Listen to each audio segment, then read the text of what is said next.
најскап тренер, не знам, можеби, да завршам со цена околу 400 до 500 евра за термин месечен. Знаеш, растен сум во фамилија со многу ниски примања, буквално да не кажам сиромашно, и тоа ми измотивирало, тие трауми и аверзија, одбивност од сиромаштија ме натерало да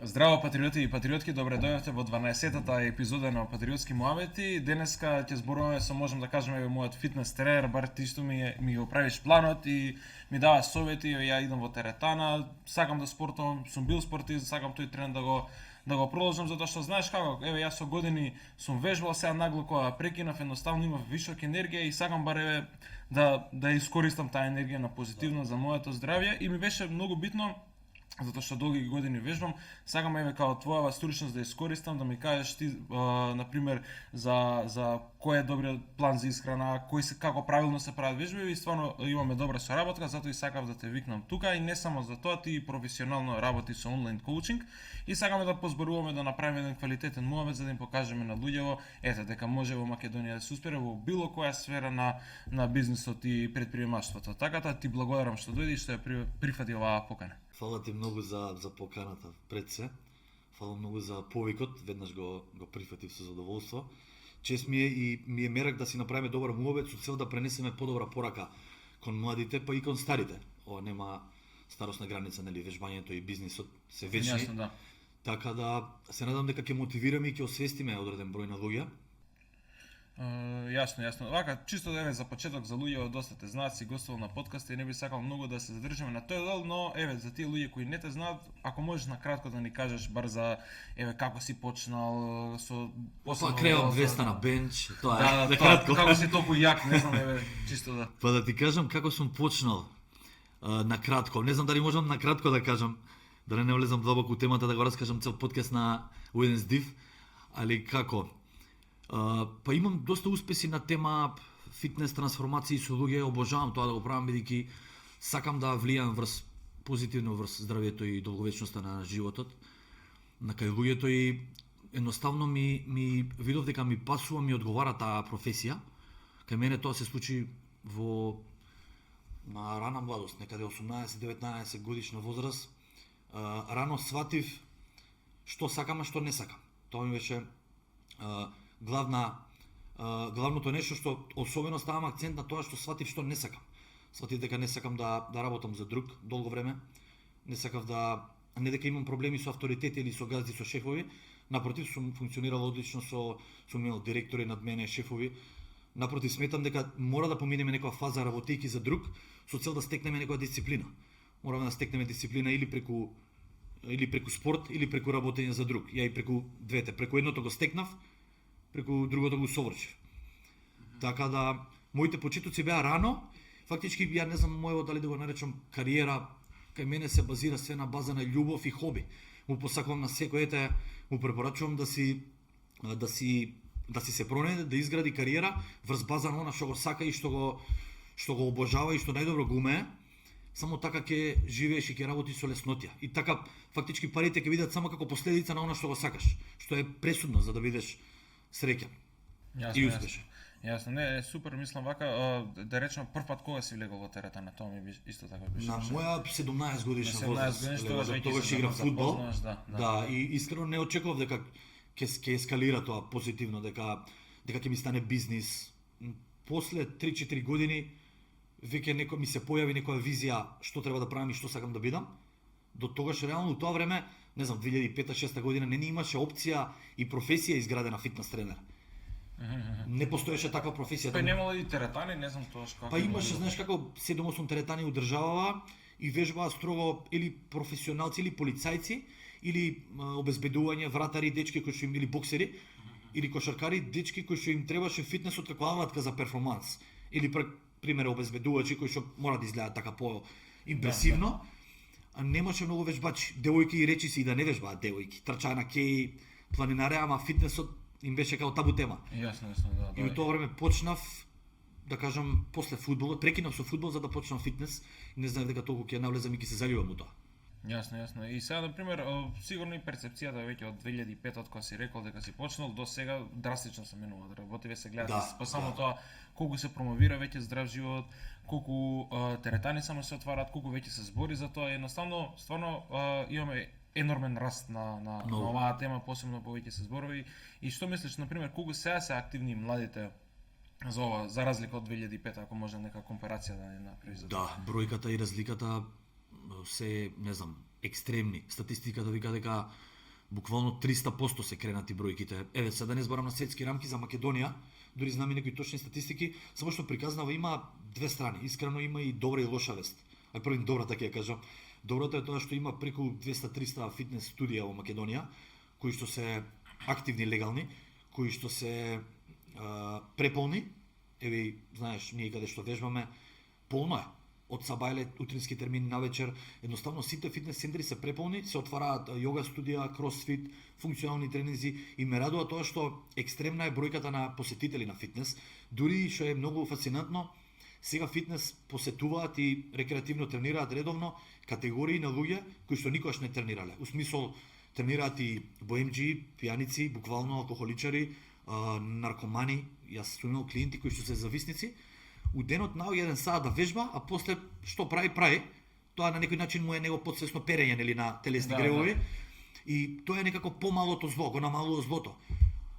Не дека го оправдувам тоа. Меѓутоа, сега тренираат и деца, малолетници, пензионери, порано немало таква категорија. На што мислиш дека се должи ова цело внимание, цела една? Па највеќе на социјалните мрежи се расшири тој глас на добра храна, добар тренинг, позитивен мајндсет, спиење, суплементација, се шират. Може да видиме кога и да отвориме на TikTok и на Instagram, гледаме рилови и видеа на тема на, не знам, топ 10 работи што да направиш да си оподобри здравието, топ 10 вежби, топ 10 исхрани. Едноставно премногу се збори на темиве и најголема заслуга имаат социјалните мрежи дефинитивно, али тоа е добрата страна, што стварно иде во пораст, прогресивна некоја гранка е, али големиот проблем, онака големото зло е тоа што колку што има посетеност, толку двојно повеќе има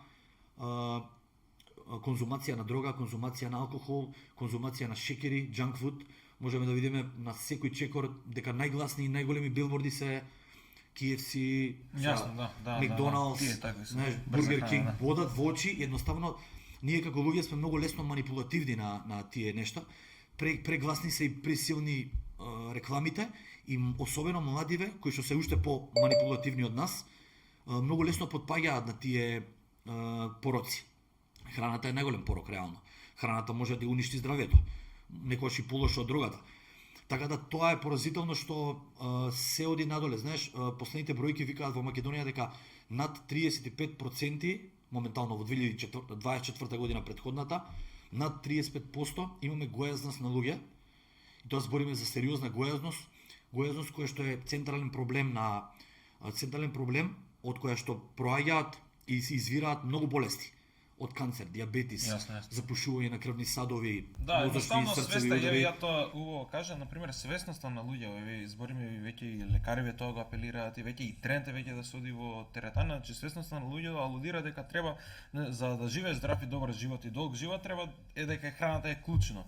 До порано не верувам дека се правело за толку такви муабети, но еве и со Сакаш пред некој ден пред некоја епизода правевме муабет дека дури 40% од испитаниците кои што јадат во Сакаш се на одредена исхрана, на одредена диета. Значи и самите сме свесни сега за таква промена и сега те прашам со кои предизвици, например, си се соочувал да како им влијаеш ти на луѓето, например, дали ти ги убедуваш лично дека треба или самите ти доаѓаат или например како дали например треба да им се случи нешто, па тогаш реагираат или пак самите едноставно тој дел дали. Добро прашање, да. Па реално имам доста различни примери, и такви како што наброја првиот пример и како вториот пример. Имам клиенти кои што ми доаѓаат спремни, у смисол спремни за промена, дали биле мотивирани од моите сториња, од моите подкасти, лајвови што ги правам, дали сум ги освестил, сум ги допрел на некоја точка во нивната психа, ефективно било моето излагање и ми доаѓаат веќе измотивирани и спремни да направат чекор. Сега за некој е тоа многу лесен чекор и комфорен, некој решава да крене рачна и да направи сериозни промени, на некој му треба многу јако убедување. Знаеш, постојат луѓе кои што имаат сериозно емоционално прејадување, со нив највеќе работам. У смисла, нив им треба највеќе поддршка, они јадат на база на психа, да. Они бркаат постојано некој нереален допамин, бараат допамин во храната, допамин во дрогата, бараме допамин во коцката. Тие пороци ни носат некој брз допамин, тој е хормон на среќа, кој што ни прија доколку го стимулираме природно. Али со такви вештачки синтетички работи само го креуваме на погрешен начин што ни доведува до зависност.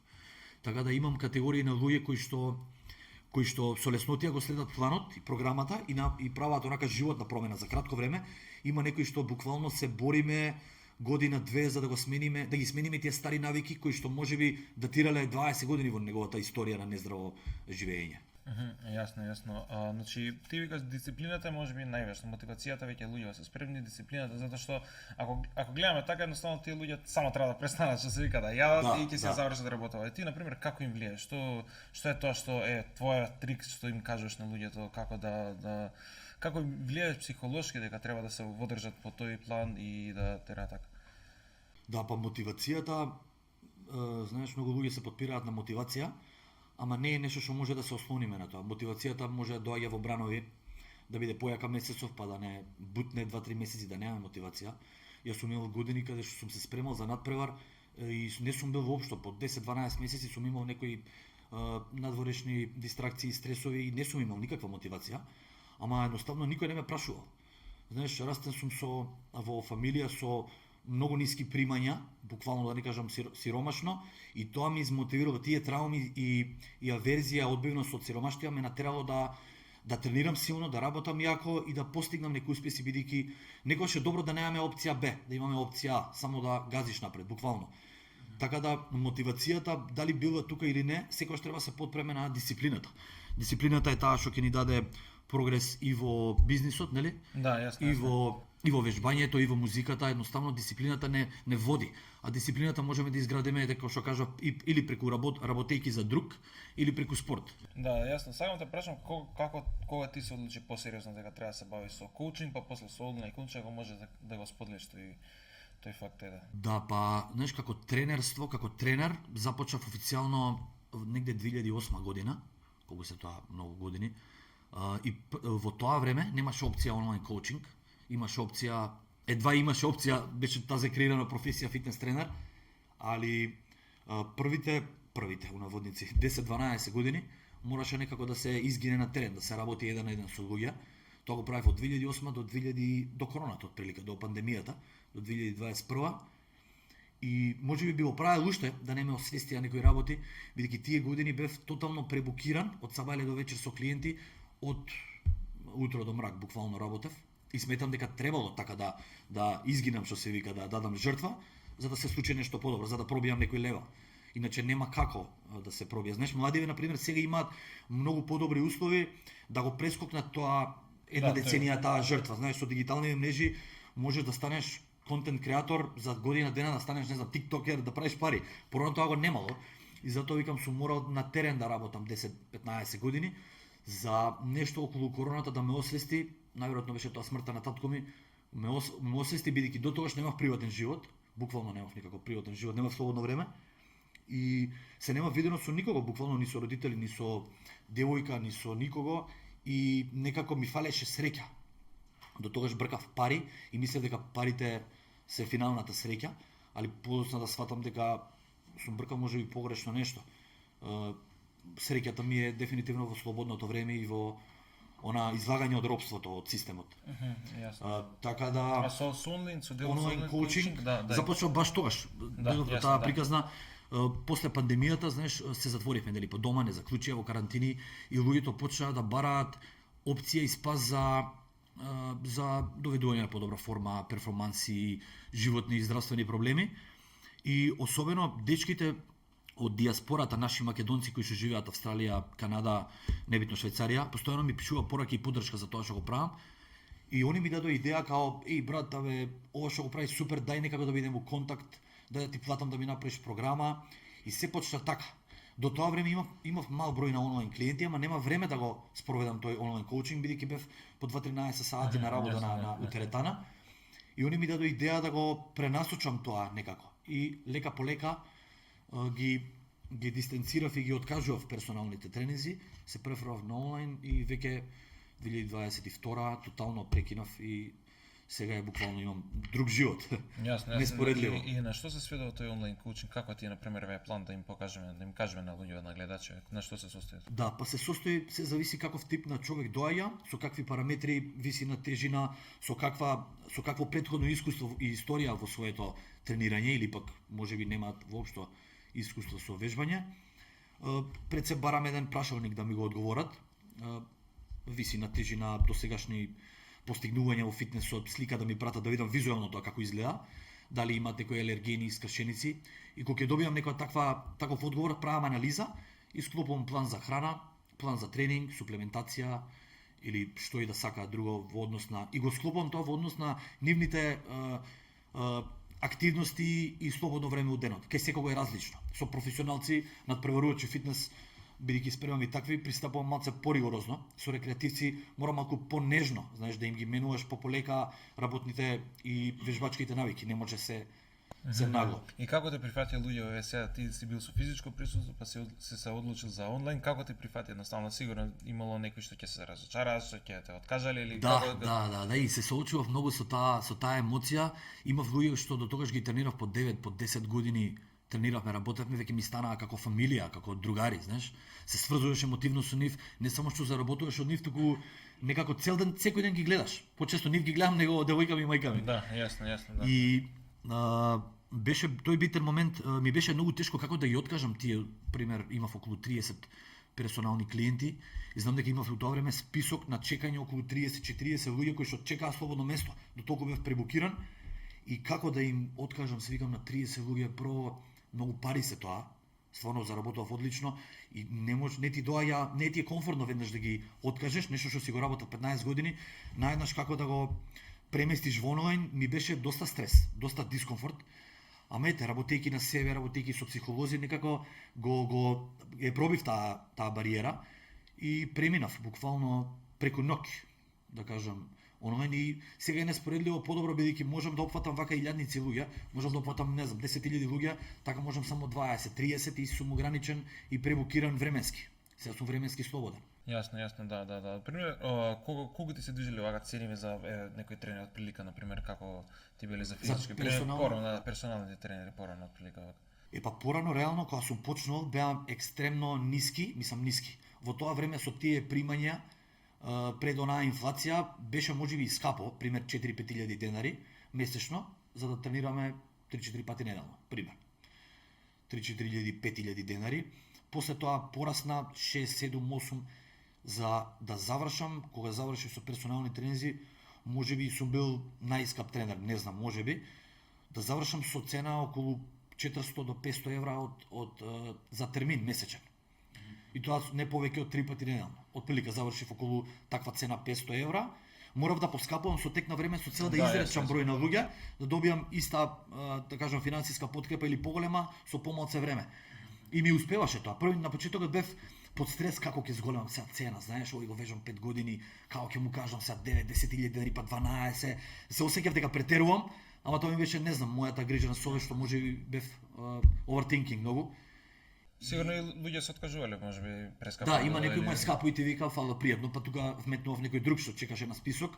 И кога имав голема база на луѓе у позадина, некако со сигурност ги менував цените. Да, со само добро. Иначе беше голем стрес реално. Јасно. Баш правевме мовет пред некој ден, ме интересира зашто се одлучи тука да седиш во Македонија, зашто не во странство или сега на пример шема што се вика во Дубај, затоа што луѓе во твои пријатели се оцелиле, ти не си се оцелил, зашто остана тука во Македонија, тоа ми е. Да, па добро прашање, зошто останав. Имав многу прилики да одам и желба сум немал некоја, али прилики имав многу и не можам да излажам да кажам дека не сум помислувал да идам. Знаеш, ставаш на кантар кога растеш со многу мали, со празни џебови, си го бараш чарето некаде. Али знаеш, после сум среќен што останав тука, можеби тоа е една од најдобрите одлуки што ги направив.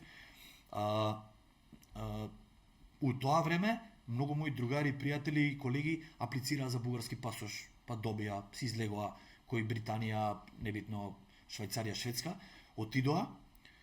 Дел од нив воопшто не успеа, дел од нив згазија, индивидуално е, али после одреден период сватив дека сум многу среќен што останав тука, бидејќи сватив дека самото напуштање на татковината не е гаранција за успех, туку мајндсетот и дисциплината се гаранција за успех.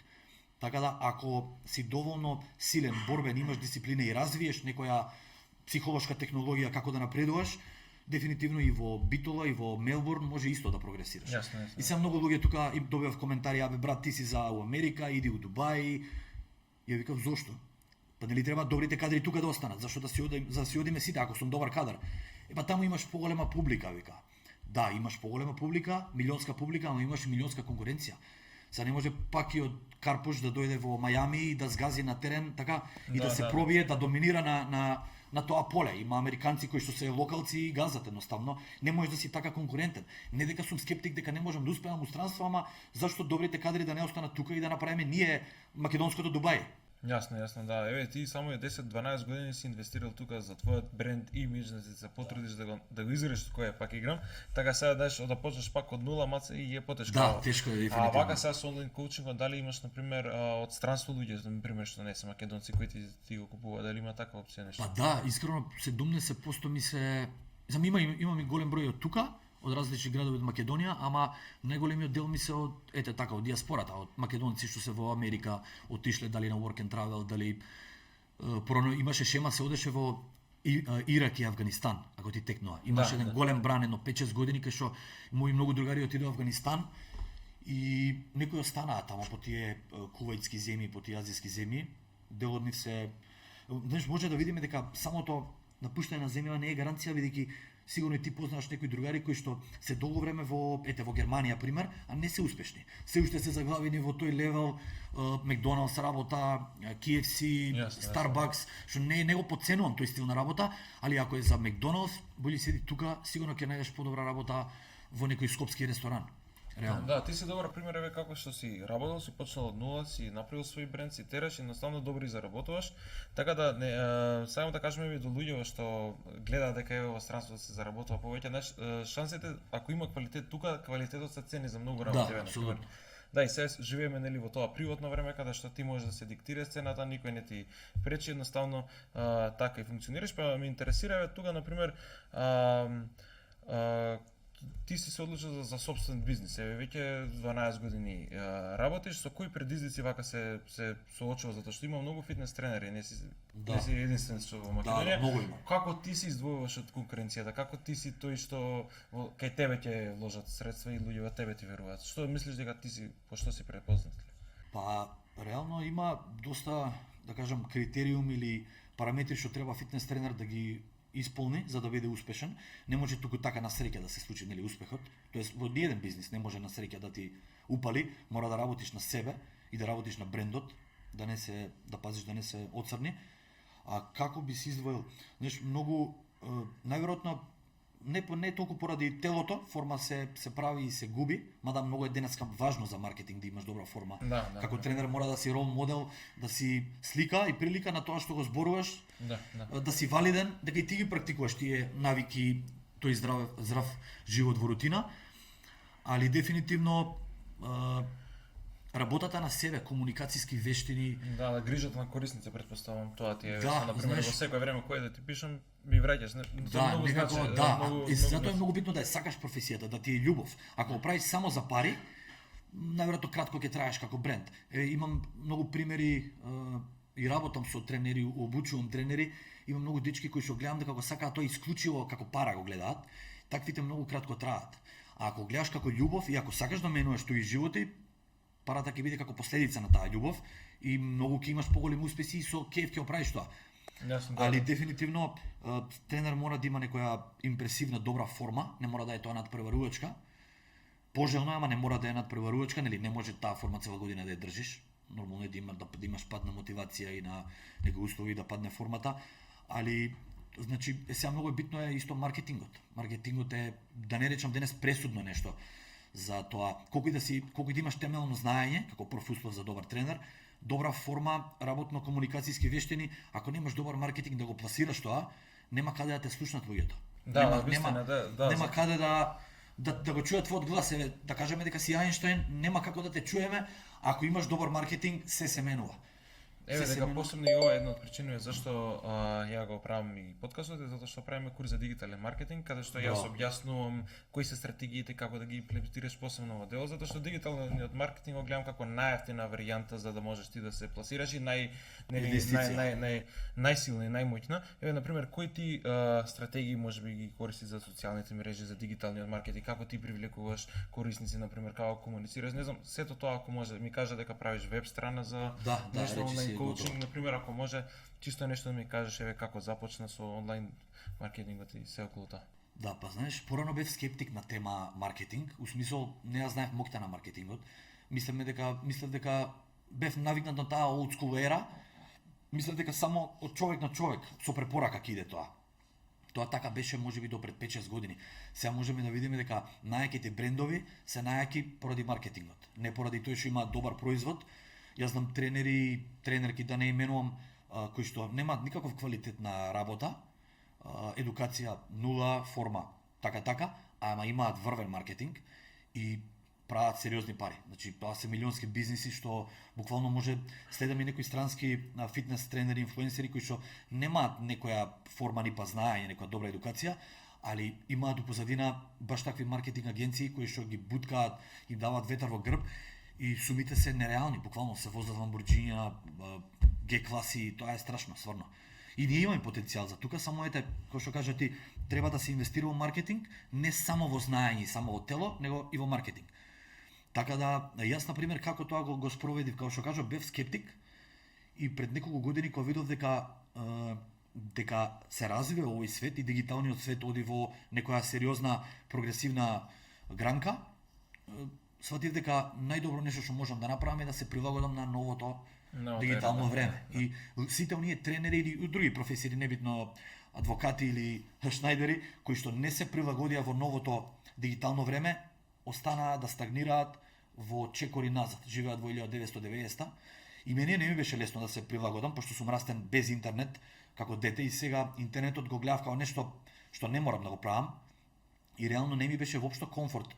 Ми беше голем дискомфорт да пробијам појавување пред камера, идење вака на подкасти, зборење, не ми беше лесно. Ама едноставно мораше тоа да се пробие за да влезеш во тој свет. Едноставно никој не те прашува или ќе направиш или не. Така да социјалните мрежи имаат, да кажам, најголемо влијание, особено Инстаграм и ТикТок. Се уште на ТикТок не сум влезен да креирам нешто. Али доброто е што сега, порано во моје време, да сум му кажал на татко ми дека ќе станам тиктокер или контент креатор, ќе ми залепел 2 шамари и ќе ме пратил да играм флипери. Знаеш, такво беше времето. Така биле растени и тие родители, таков модел на родителство ни давале, тоа го знаеле, ама сега гледам 14 годишно дете креира TikTok, има 200.000 прегледи и заработува, креира содржина и веќе е бизнисмен и не може да му пречиш, може само да го поддржиш како татко. Така да денеска е прелесно да се направат пари, ако знаеш како маркетиншки да го кренеш тоа на next level. Да, и самиот момент кога се почна со онлайн коучинг, нели си морал нели да ја научиш оваа работа и убаво кажа за тоа би сакам вака и веќе друга тема.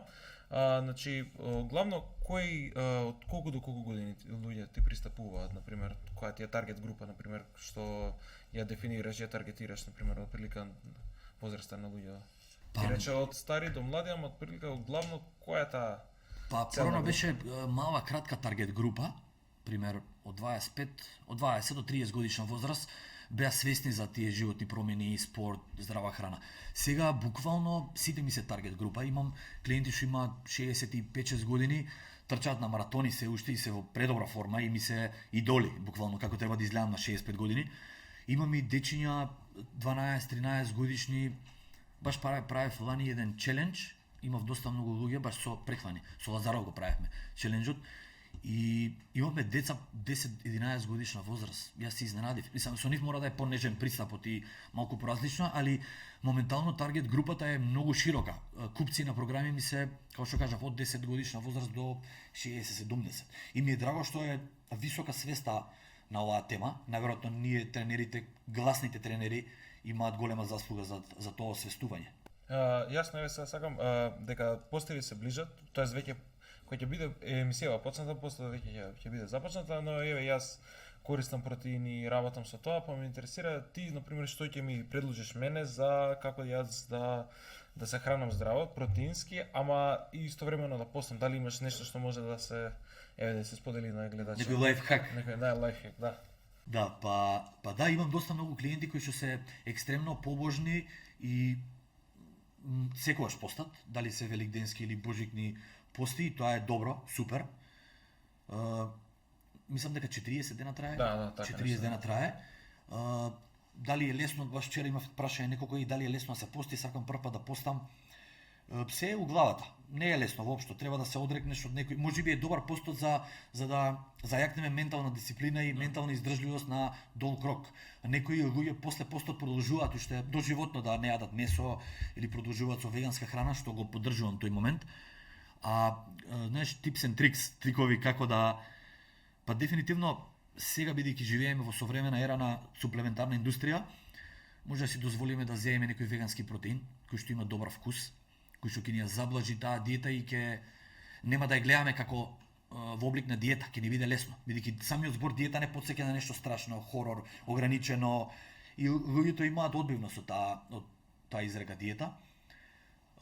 Така да вегански протеин составен од грашок, компир, пченка е многу добра опција. Сега имаме многу вкусни такви верзии на протеини. А тоа колку грама има една лажица, тоа прилика знаеш, да информираш?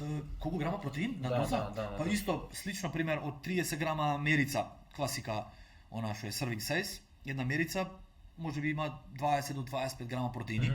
Сега не можам да кажам дека се истиот квалитет како животински протеини, не се доволно искористливи. Нема доволно аминокиселини и синџир на одредени аминокиселини кои што се искористуваат и нема да направат таков ефект како животинските протеини, ама за 40 дена ќе завршат одлична работа.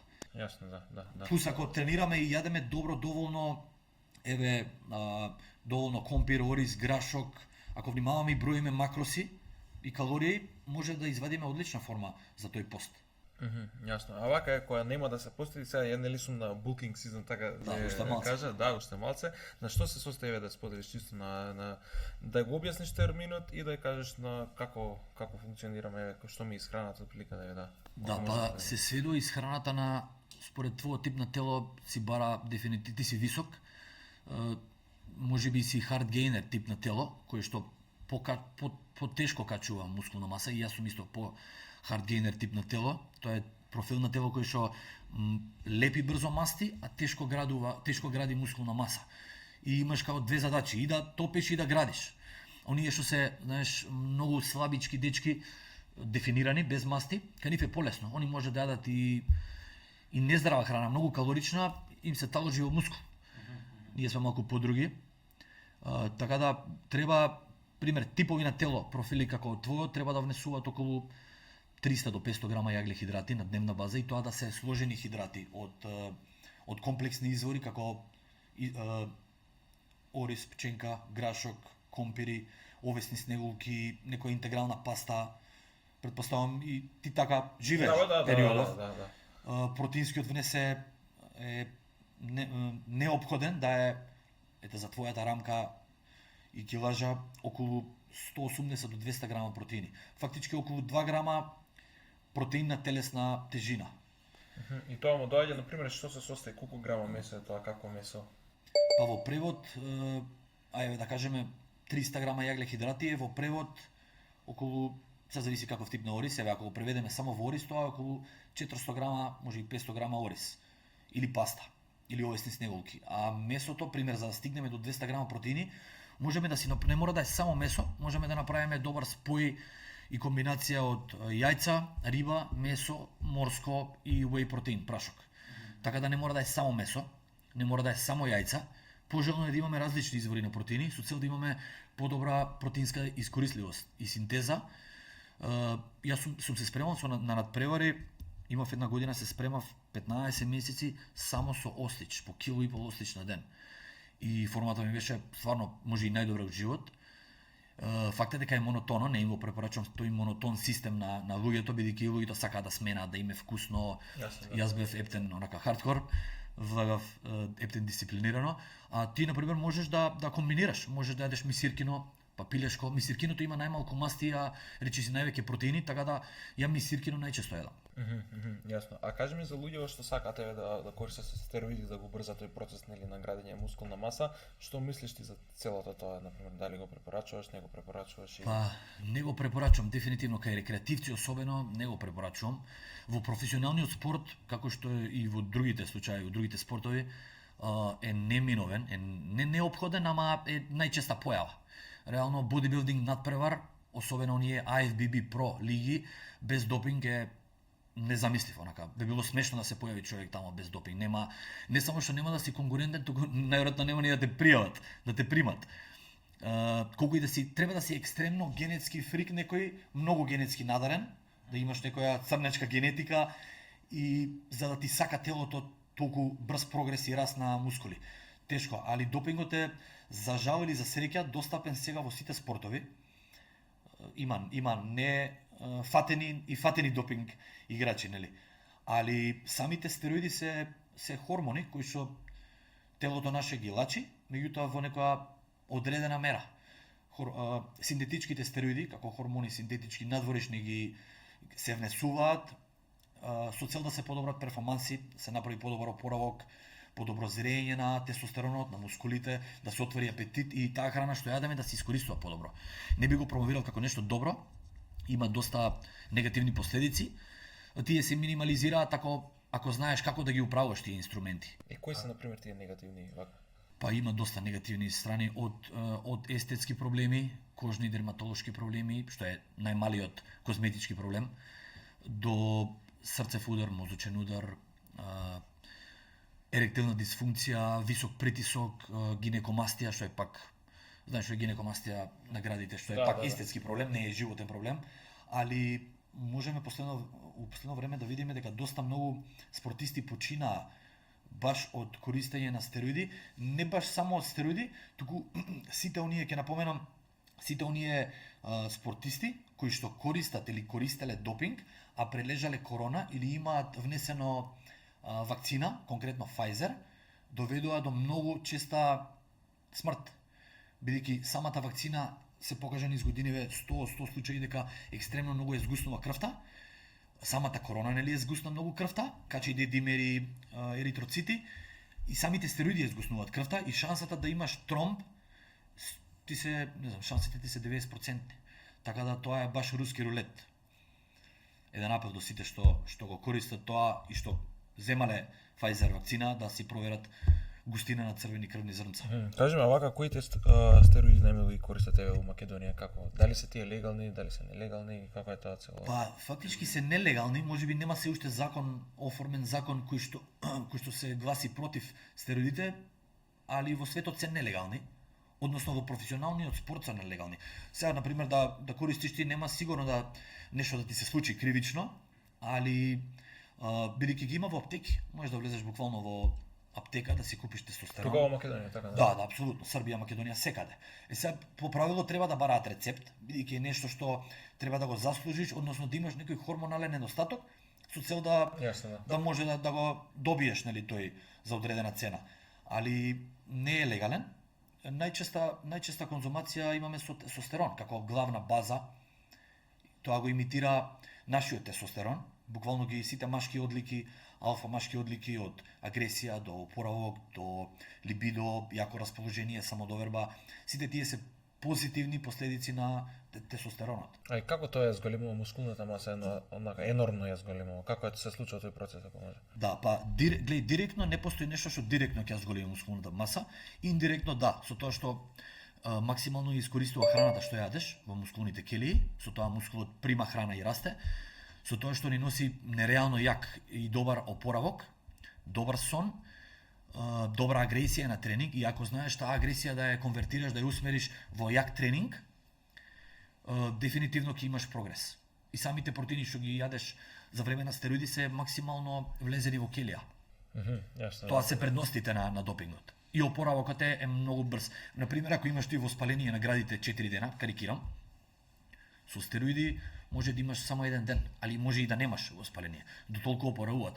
Се тоа се движи, се разликува од дозата. Ако дозата е екстремна, екстремни се резултатите, можеби, но екстремни се и негативните последици. И како иде тоа со циклусите, нели? Прв циклус, втор циклус, трет циклус, а за користење на стероидите, например, како се користат стероиди веќе чисто за тие? Па циклуси зависи, да, различни, многу различни методи има и начини, зависи дали сакаме да користиме брзи естери, кои што се користат или се инјектираат на дневна база, што е голем стрес и проблем секој ден да се боцка човек. Имаме и спори естери кои што се ставаат еднаш неделно или еднаш у 3 недели. А циклусот може да трае од 6 до 20 недели, зависи кој е таргетот, која е целта. Ако е целта надпревар, обично се користат 15-20 неделни циклуси со спори естери. И резултатите, пак ќе кажам, стероидите не се гаранција за телесен успех, ама се добро гориво да се направи нешто. Меѓутоа, кај рекреативци тоа не треба да е случај и не го препорачувам дефинитивно. Вака би сакал исто така да те прашам за што би им кажал ти на младеве предприемачи, посебно за луѓе кои што сакаат да влезат како тренери, како бизнис коуч, фитнес коуч, сакаат да влезат во овој свет, значи на што да внимаваат, на што да дали им препорачуваш воопшто да влезат, дали од каде да учат или не, можеш и ти да кажеш од каде си го стекнал своето знање и на пример што ќе им препорачаш.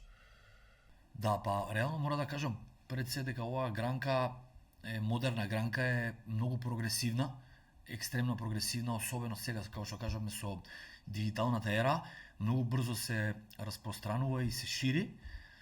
Само што тоа има и различни правци, знаеш, луѓето го злоупотребуваат тој дигитален свет, сега ќе се навратам еден чекор на претходното прашање, и го злоупотребуваат у смисол дечки тренери кои што немаат искуство или имаат само една година стаж во вежбање и работење со луѓе, го злоупотребуваат интернетот со тоа што денеска знаеме колку е лесно да се склопи еден рил, да влези на ChatGPT и пиши топ 5 совети, пример за исхрана, ти тоа го копираш и ако немаш искуство, снимаш видео, го постираш, го спонзорираш и веќе ти си онлайн тренер и може да имаш 100.000 прегледи.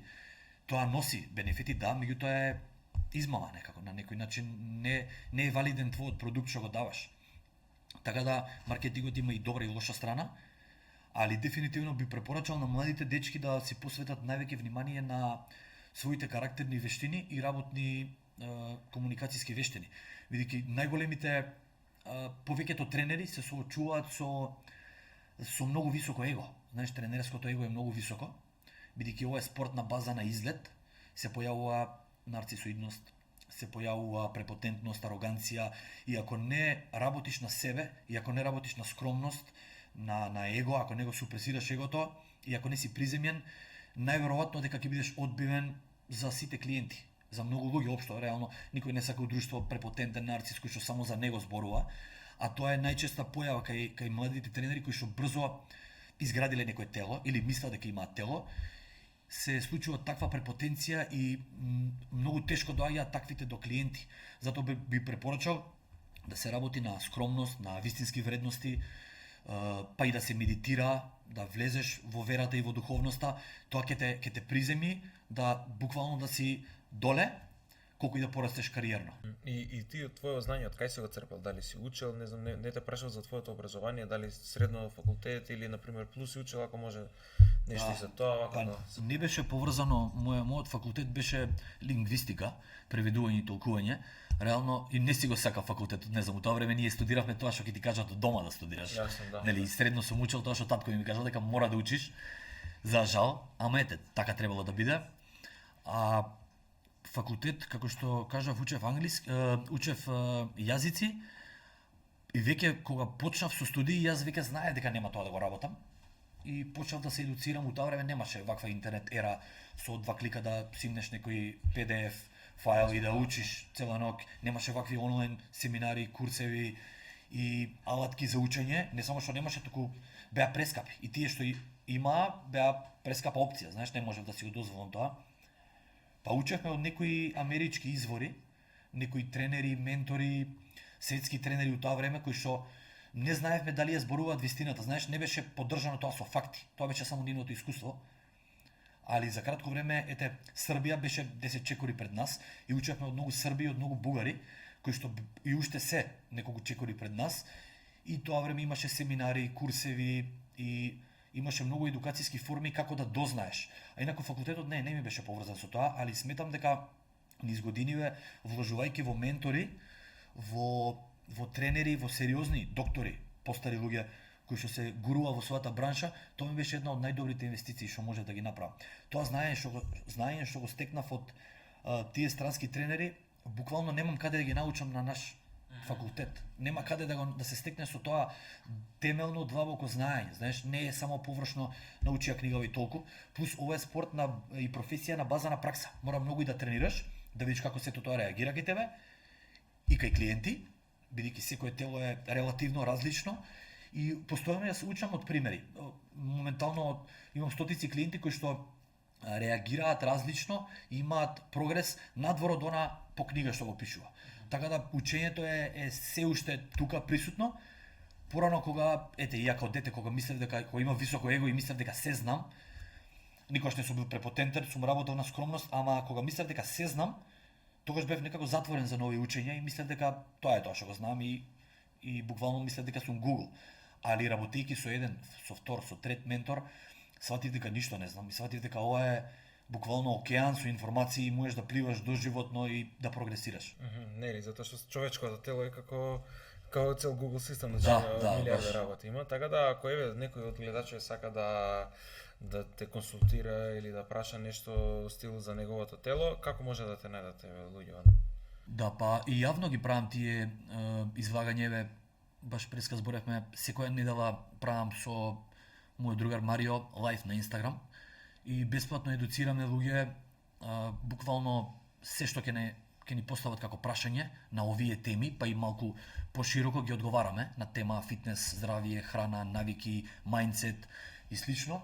Така да може да ме најдат на Инстаграм, мојот никнеим е Пакиграм, YouTube канал се уште немам отворено, али планирам седмаце на TikTok да се активирам, бидејќи гледам дека тоа е во страшен подем. Не знам постарите генерации колку се на TikTok, ама младиве се некои постари генерации седат и на TikTok, зависи, јасно. Во главно тоа е тоа, пријатели, патриоти кои што го гледате Пакиграм, јас лично сум Пакиграм е тренер, сега веќе втор месец мислам претпоставам дека сум во булк сезоната, значи качувам килажа, после тоа ќе правиме кат, така да долго сакате вие како мене да го контактирате Пакиграм, слободно пишете му на Инстаграм, на имейл, не знам, ќе се снајдете, прилично е отворен човекот за комуникација, јас лично ви го препорачувам. Така да тоа е тоа, патриоти, ви благодарам што гледавте, бевте со нас на оваа епизода и се гледаме во следна. Ви благодарам од мене, голем поздрав и фала ти на поканата. Жив здрав. Чао, чао. Чао, чао.